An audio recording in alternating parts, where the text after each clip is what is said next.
راح نلاقيها إسا. اليوم كنت بحيفا وكنت بعلم عن الخنفساء الهامسة، وفي معاي صندوق إلا مليان خنافس هامسة، كمان صغيرة وكمان كبيرة.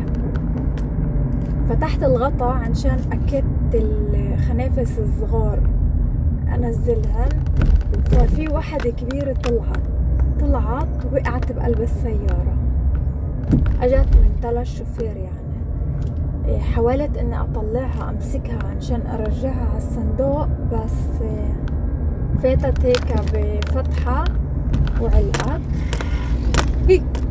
بس أقول إشي إنه هيك قشعريرة إنه تطلع إسا من بين جراي وأنا سايقة، فرافعة إجر والإجر التاني بس على البنزين أو على البريك، وأنا بطريقي للكراج. حكيت معاه وقلت له إنه في خنفساء علقت وخايفة إنها تغمق لجوا كتير تموت، يعني بصير ريحة كريهة أو إنها تفقس.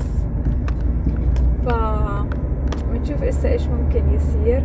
ما الإحساس إنها برا غير ما إنها تكوني بقلب الصندوق. يا أنا وصلت والإشي محرج صراحة.